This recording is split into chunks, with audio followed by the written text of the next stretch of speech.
Hello everyone, welcome to career guide live. EPFO অ্যাসিস্ট্যান্টের post বেরিয়েছে, personal অ্যাসিস্ট্যান্টের post বেরিয়েছে। টোটাল 323 ভ্যাকেন্সি আছে। আমরা একদম ডিটেল নোটিফিকেশনটা দেখবো।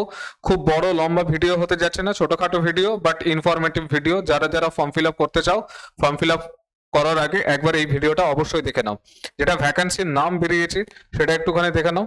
যে ইপিএফওর ফর্ম, এটা খুব প্রেস্টিজিয়াস জব, খুব কম ভ্যাকেন্সি হতে পারে বাট তারপরেও আমি তৈরি করছি ভিডিও এই কারণেই যে খুব প্রেস্টিজিয়াস জব।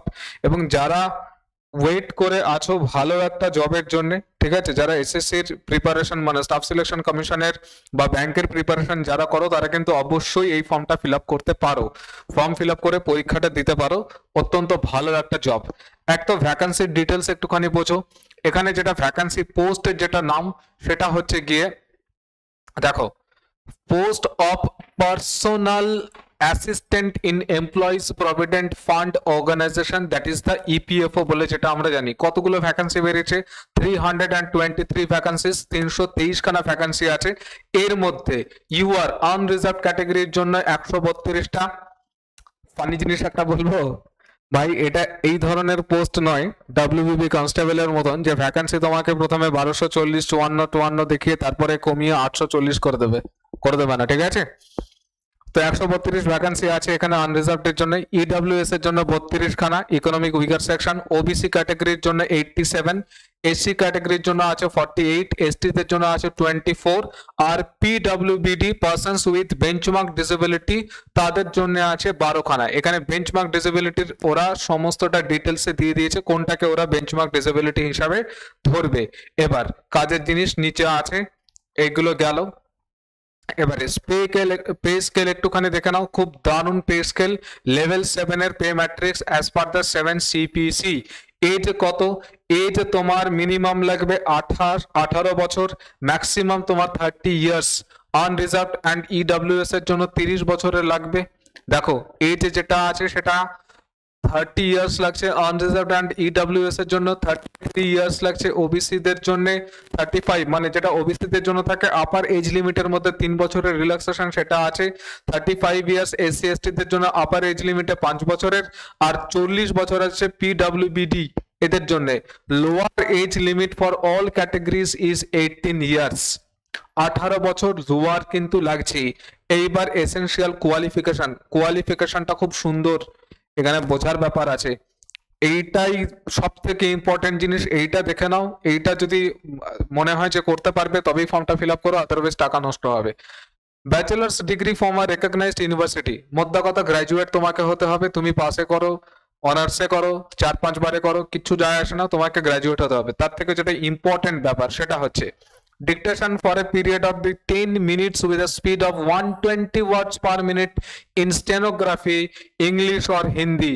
এবং ফর্ম ফিল আপের সময় তোমাকে বলে দিতে হবে যে তুমি ইংলিশে টাইপিং করবে না হিন্দিতে টাইপিং করবে।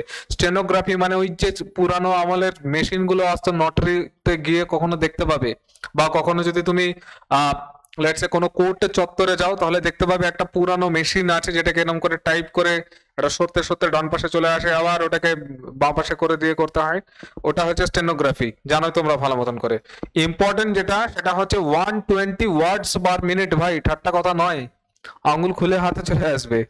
120 ওয়ার্ড পার মিনিট। তোমার যদি যথেষ্ট প্র্যাকটিস না থাকে তাহলে 120 ওয়ার্ড তুমি পারবে না, এবং 10 মিনিট ধরে তোমাকে টাইপ করতে হবে।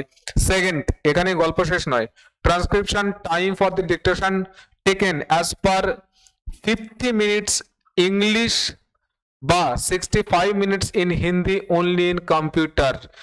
50 মিনিট ইংলিশের জন্য আর 65 হিন্দির জন্য কম্পিউটারের গল্প এটা চলছে। তোমাকে শুরুতেই ফর্ম ফিল আপের সময় বলে দিতে হবে যে তুমি ইংলিশ চুজ করছো না হিন্দি চুজ করছো। এই হচ্ছে গল্প, ঠিক আছে। এইবার এইখানে আসো। এবারে আদার ডিটেলস এর মধ্যে ইম্পর্টেন্ট, এটা পোস্ট গ্রুপ যেটা আছে গ্রুপ বি নন গ্যাজেটেড এর মধ্যে পড়ছে পোস্ট। আচ্ছা, any other conditions the candidate. আচ্ছা, ফর্ম ফিল আপ কি বললাম, ফর্ম ফিল আপ কিন্তু আজকে থেকে চালু হয়ে গেছে। হ্যাঁ, 7 তারিখ থেকে চালু হয়ে গেছে। আর কতদিন পর্যন্ত কি চলবে এখানে সবকিছু বলা আছে। এখানে দেখো, online applications are invited for the direct recruitment by the selection through website এইটা আছে www.upsconline.nic.in। হ্যাঁ, ইউপিএসসি এর আন্ডারেই ফর্মটা বেরোয়। To the above posts from 7th March 2024, অর্থাৎ আজকে থেকে ফর্ম ফিল আপ চালু হয়ে গেছে। ক্লোজিং ডেট কবে হচ্ছে? ক্লোজিং ডেট হচ্ছে তোমার 27/3/2024, তার মানে 27শে মার্চ পর্যন্ত বিকেল 6টা পর্যন্ত তুমি ফর্ম ফিল আপ করতে পারবে। এবার যেটা facility for the finally submitted application edit বা কারেকশনের যেটা ফেসিলিটি আছে সেইটা অ্যাভেলেবেল হবে 28 মার্চ থেকে এবং থাকবে till 3rd April 2024 for 7 days. 7 দিনের জন্য তোমার এখানে থাকবে যে এই সমস্ত কিছু তুমি এডিট করতে পারবে যেগুলো আছে। এছাড়া আর কিছু সেরকম ইম্পর্টেন্ট নয়, এখানে বলে দিয়েছে রিক্রুটমেন্ট যেটা হবে এই পার্টে আর কিছু নাই। ইম্পর্টেন্ট হচ্ছে এখানে স্কিম আর সিলেবাস আর ওয়েট। 300 নম্বরের পরীক্ষা হয় এখানে, সিলেবাস রিক্রুটমেন্ট টেস্ট তার ওপরে বেস করে তোমাদের হবে। কি কি আছে? 4টে মাত্র পেপার আছে তোমাদের। স্কিম কি? The test will B of 2 hours duration. কত ঘন্টা ধরে পেপার হবে? 2 ঘন্টা ধরে পরীক্ষা হবে। All questions will carry equal marks, প্রত্যেকটা কোশ্চেন ইকুয়াল মার্কস থাকবে। দা স্যার নেগেটিভ মার্কিং আছে কিনা? নেগেটিভ মার্কিং আছে, আমি পরে যাচ্ছি সেখানটাতে।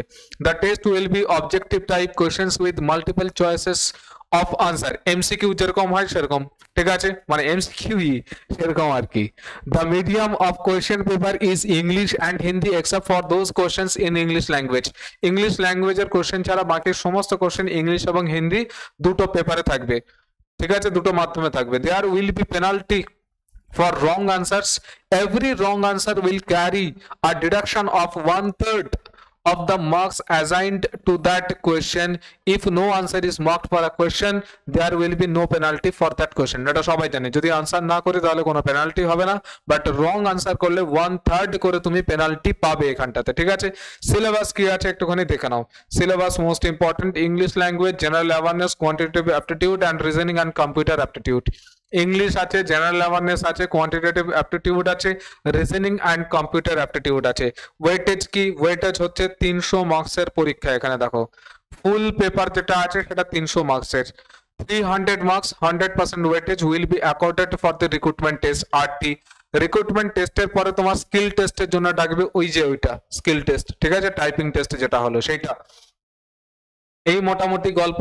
আর এখানে স্কিল টেস্ট কিন্তু এরা বলে দিয়েছে the skill test is qualifying nature এখানে, আর তার সাথে সাথে বলে দিয়েছে যে এখানে বলে দিতে হবে তোমাকে কি তুমি নেবে, ঠিক আছে। দেখো skill test is mandatory but qualifying in nature. The candidates who qualify the skill test will be considered for the final selection on the basis of the merit in the recruitment test. In the online application form, candidate will have to indicate the language English or Hindi for the purpose of the stenography, ঠিক আছে, transcription for the dictation taken. এই হচ্ছে মোদ্দা কথা। আর সেরকম কিছু এখানে আমাদের ইম্পর্টেন্ট কিছু নাই।